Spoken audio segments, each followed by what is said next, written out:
Secondaire 1, l'évolution de la vie. Nous savons depuis très longtemps que les enfants ressemblent à leurs parents. Nous le savons également à propos des plantes. En fait, depuis les Égyptiens, nous savons qu'il est possible de replanter le blé qui pousse bien et de manger le blé qui pousse mal. Comme ça, à chaque année, nous allons avoir les descendants seulement du blé qui pousse bien. C'est ce que nous appelons la sélection artificielle. Si nous avons par exemple 3 variétés d'animaux ou de plantes qui ont chacun une forme différente, et si nous voulons avoir une plante ou un animal qui a la forme d'un cercle blanc, eh bien nous allons empêcher par exemple le carré noir de se reproduire et nous allons laisser les 2 autres variétés se reproduire. Après 100 ans, à force de sélectionner comme ça, nous allons obtenir juste des triangles. Si nous continuons la sélection, en prenant seulement ceux qui sont les plus pâles et qui ressemblent le plus à des cercles, 100 ans plus tard, nous devrions déjà nous rapprocher un peu plus du cercle.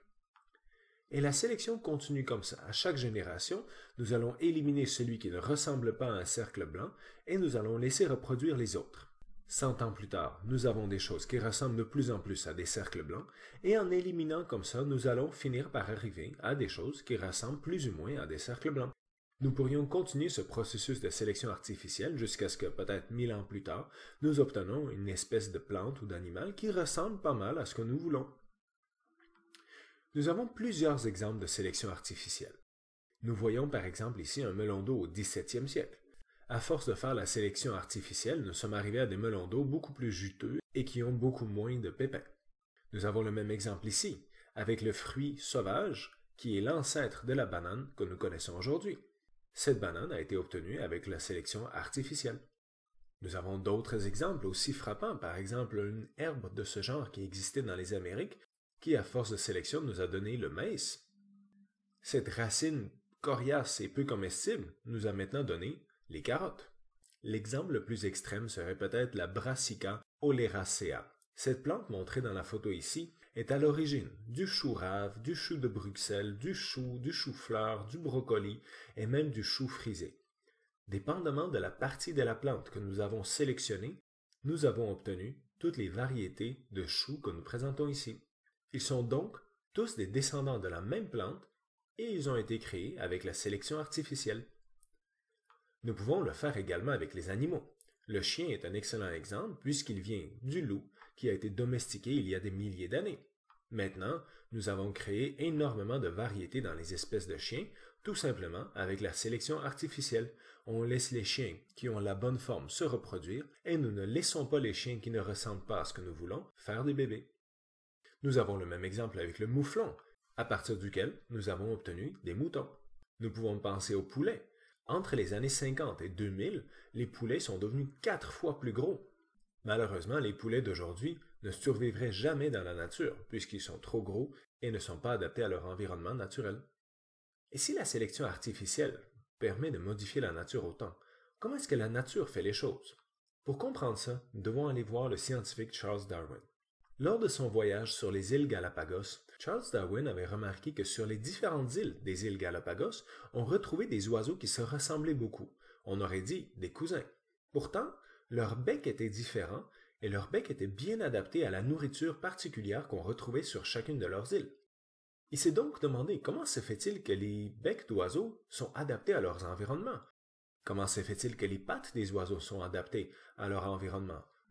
Pour répondre à ces questions, Charles Darwin avait fait beaucoup de recherches. 30 ans plus tard, ayant beaucoup changé, il ne voulait toujours pas publier ses recherches parce qu'il ne se sentait toujours pas prêt. Par contre, sous la pression de d'autres scientifiques qui allaient publier les mêmes genres de recherches, comme Alfred Russel Wallace, Charles Darwin a fini par publier son idée. Son idée était que l'environnement fait exactement comme nous. À la seule différence, c'est qu'à la place de la sélection artificielle, nous avons la sélection naturelle. Dans la sélection naturelle, ce n'est pas un humain qui décide qu'il veut obtenir un cercle blanc. Ce serait l'environnement de la nature qui va déterminer qu'on survit mieux dans cet environnement si on a la forme d'un cercle blanc. Alors, ceux qui sont les plus éloignés du cercle blanc vont pas survivre et vont donner moins de descendants. 10 000 ans plus tard, par exemple, on pourrait avoir des plantes qui ressemblent déjà plus à un cercle blanc. Et à chaque génération, ceux qui ressemblent moins au cercle blanc vont se reproduire moins efficacement. La sélection continue comme ça jusqu'à ce que nous obtenons des créatures qui ressemblent de plus en plus au cercle blanc. Ainsi, on pourrait imaginer par exemple en 1 million d'années à partir des créatures qui ne ressemblaient pas du tout à un cercle blanc, on pourrait obtenir quelque chose qui ressemble beaucoup plus, parce qu'à chaque génération, ceux qui y ressemblent le plus vont survivre mieux. L'évolution est la transformation des vivants au fil des générations. Ce n'est pas quelque chose qui arrive en une génération, mais c'est l'accumulation des petits changements au fil des générations qui va faire que nous allons arriver à la diversité que nous voyons aujourd'hui. La sélection artificielle que nous avons vue plus tôt est le mécanisme de l'évolution qui favorise la survie et la reproduction des individus choisis. La sélection artificielle, quant à elle, c'est le mécanisme de l'évolution qui favorise la survie et la reproduction des individus les mieux adaptés à leur environnement. Il n'est donc pas nécessaire de choisir qui va pouvoir donner des enfants et non, c'est la nature qui s'en occupe. Pour comprendre l'évolution, il faut aussi comprendre d'autres mécanismes. Dans les autres mécanismes, nous avons premièrement l'hérédité, le fait que les enfants ressemblent à leurs parents. Sans ça, l'évolution ne serait pas possible. Nous avons aussi les mutations. Les mutations sont des modifications, des changements dans le code génétique. Ce sont donc des erreurs dans le code génétique.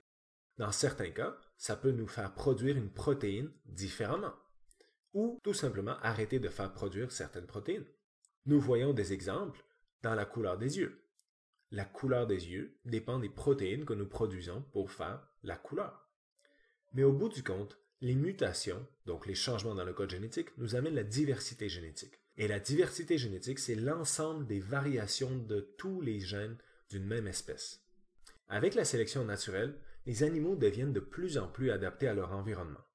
Le premier type d'adaptation est l'adaptation physique. Nous pouvons voir par exemple que les oiseaux dont le bec est le mieux adapté à leur alimentation survivent mieux et font plus d'enfants. Nous avons le même exemple avec les griffes. Les oiseaux dont les griffes sont mieux adaptées à leur environnement survivent mieux et font plus d'enfants. Nous avons le même phénomène avec les dents. Nous pouvons regarder par exemple les dents d'une vache où il y a beaucoup de molaires qui permettent de mâcher très longtemps et de broyer le gazon. Et nous avons les dents des carnivores qui ont des incisives très fortes qui permettent de déchirer la viande, par exemple les loups, les renards et d'autres animaux qui mangent la viande.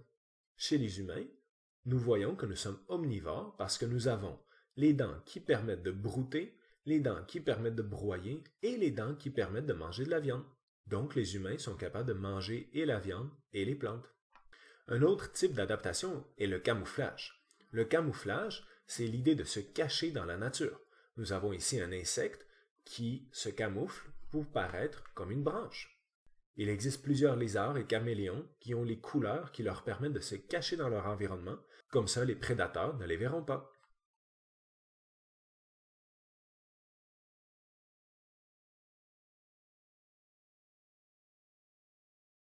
Dans les adaptations physiques, il y a aussi le mimétisme. Le mimétisme est l'imitation d'une autre espèce pour échapper aux prédateurs. Le papillon que nous voyons semble avoir des yeux sur ses ailes.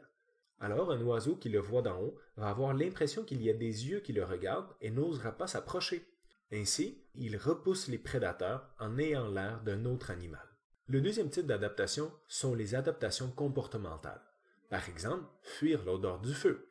Les animaux qui ne fuyaient pas l'odeur du feu se retrouvaient pris dans les incendies et ne donnaient pas de bébés. Nous pouvons penser à l'instinct de se cacher des prédateurs. Par exemple, les chats qui se cachent dans les boîtes. Nous pouvons penser à la migration des oiseaux, à un chien qui se roule dans la boue pour cacher son odeur, à un écureuil qui enterre ses noix pour les garder pour l'hiver, à des comportements d'insectes sociaux, par exemple les fourmis, les abeilles, etc.